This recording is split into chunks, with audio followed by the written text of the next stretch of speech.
Oh great, the main villains of this week are those annoying butlers. Seriously, who voices them? Yoshio Kojima, don't know him. Louis Yamada the 53rd? What the hell kind of stage name is that? Wait, isn't that... 天茶かせ恋って苦しいものなんですかそう恋は戦いですから Well, that certainly explains the cringe factor.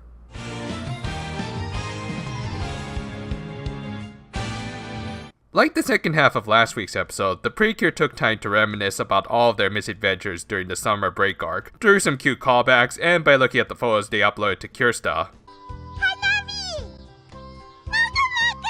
Though if at all possible, could you delete that last one? Anyway, one of their posts was actually embedded into an article about Emu and Ruru and their rising stars. Now, normally I'd be asking who would actually take the time to write up a full article about a couple of musicians who only really played a few public events and opening acts. Then again, we are living in the age where pretty much anything can become clickbait. Yes, I'm looking at you, Anime News Network. This led to the two garnering minor celebrity status and even signing autographs, with actually a good little visual gag based on Ruru's robotic nature, though I think they might have stolen this from the manga adaptation. The post the article used also just so happened to have Hana in the picture, making her wonder if she would garner any notoriety because of it. She did, from a familiar looking face from the past. No. Calm down, Daniel, calm down!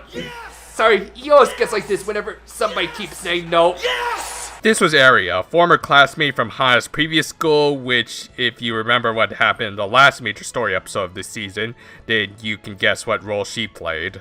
Understandably, things were more than a little awkward between the two, and Eri ended up running away. Meanwhile, at Kryasu, Jels was giving an evaluation report on the aforementioned annoying butlers, who I just realized are both voiced by comedians and seriously Toy. Quit it. Anyway, she gives the most appropriate evaluation. そろそろクビにしようかと。 Pretty sure that's just a direct quote from the ADR director. Seriously, why is this guy voicing the prey boy? Granted, she is basically throwing them under the bus in order to cover up her own failings, but honestly, if it means this is going to be the last episode where they play significant roles outside of a few cameo appearances, then I'll personally drive that bus. Back with the Precure, Sai and Homari managed to track down Eri and learn what happened between her and Hana. It was pretty much the scenario most of us guessed after what we saw in the 23rd episode. Hana rescued her from a group of bullies, but this resulted in her becoming the new target of ire for the bullies, with Eri even throwing her under the bus in order to avoid further bullying. Second time I ended up using that phrase during this review. Eri felt awful about the incident, especially after Hana transferred schools and wanted to apologize. But after seeing her old friend, she ran away, believing that she still held a grudge. Sai and Homari decided to check with Hana herself after one of the sweetest scenes in the whole damn series. And the sugar rush continued, with Hana admitting that she held no hostility towards Eri, but rather was worried that she had upset her old friend by overstepping her bounds and interfering too much with her affairs. For goodness sake, Hana, it's way too early in the morning for me to be taking antacids over all this sweetness. Yeah, this was obviously a situation where both parties held no ill will towards the other, but rather towards themselves and their past choice of actions. As Harry said earlier in the episode, we can't change what's in the past, we can only treasure the present. And after receiving a fantastic music number from all of her teammates, Hana knew exactly how she would go about protecting her present. Eri's cheerleading club just so happened to be holding a pep rally at the local concert hall. Okay, I'll admit I'm not the most social butterfly, but isn't that a little excessive for just some cheerleaders? Well, anyway, Hana was planning to make amends with Eri after the rally, but apparently the makeup team was running late. So the Precure just decided to use the mirror iPad to look like makeup artists and proceed to apply the cheerleaders' makeup. Okay, I'm not exactly sure how lawful a lot of this is, especially considering one of their full stylists can't even reach most of the cheerleaders' faces. Then again, this is a toy production. Maybe they're saving all their good makeup artists for the pre-boys. Well, unfortunately, the real pros wouldn't be able to apply anyone's makeup for a while, as the butlers, Takumi and Jinjin, had stolen a time-freezing device Dr. Tram had given Jealous earlier in the episode. And since they were going to be out of work pretty soon, I guess they were auditioning for that new Kamen Rider series with the whole time theme. Though, I wouldn't put too much stock in it, guys. After all, it is being written by the head writer of Ninja, so yeah. And just as Hana was about to make amends with Eri, the two numbskulls arrived. The Precure transformed, but just as they were about to engage them, the device produced an unexpected feedback, transforming them into, I want to say, an Oshimaida. Though, seeing as how half of this thing is made up of a Ghost Sager cast member, maybe I should take to calling him the Dark Ghost Sager.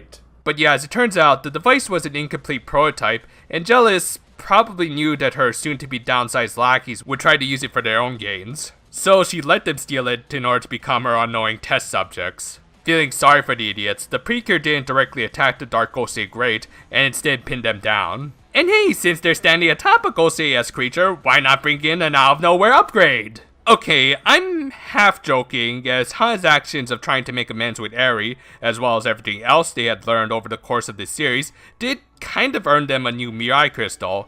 There are still problems with this scene, but I'll save talking about them for later.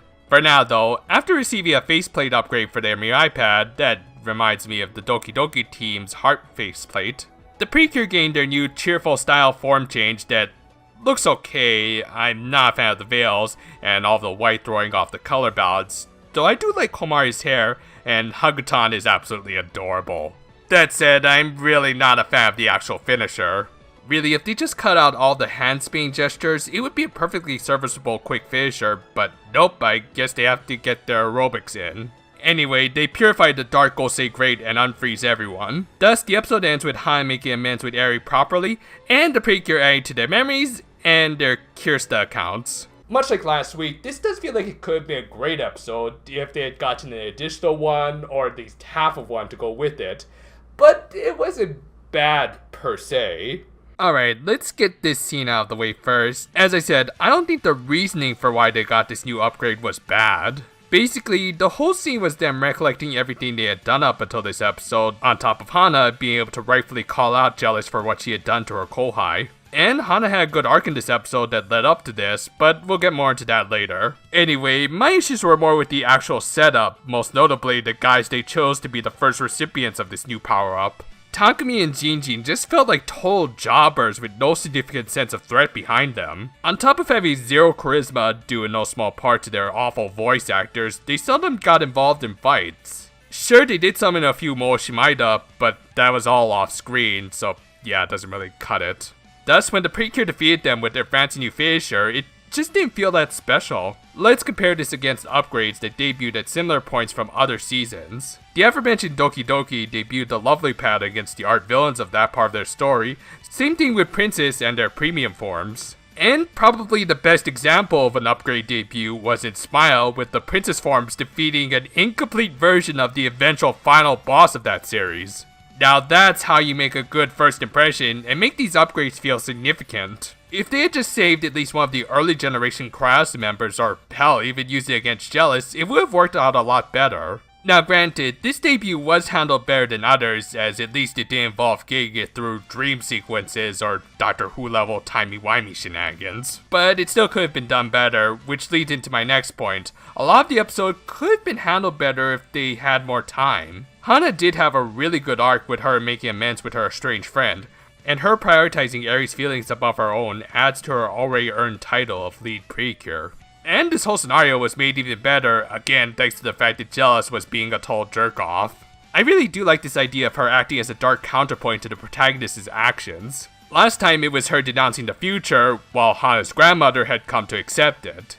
This time, it was her manipulating everything in the present to get her ahead in life without showing any regret for anyone she would sacrifice to cover up her own mistakes, unlike with Eri, who always regretted what she had put Hana through and eventually owned up to it. This is good storytelling that I felt was a little rushed. I kind of wish they could have let this little conflict stew a little more. Heck, they were barely doing anything at the end of the last episode, so why not have the Precure return to town and run into Eri, ending that episode on a good cliffhanger? I don't know, maybe it's just me who's bothered by this pacing, but I just wish the writers of the show would communicate more. Regardless, I did honestly like what was here, I just wish I could have loved it. If you haven't seen it yet, I just posted the second half of my review of the first Hakuto Precure manga. It features chapters with the Six Rangers and another manga original villain, who unlike the badly voiced butlers, actually comes off as a legit threat. Check it out, and until next time though, farewell for now my friends, And seriously, why would they bring back a guy they haven't used ever since his cameo appearances in Gokaiser? There's a simple explanation for that. Shut up, you oversized tiki head.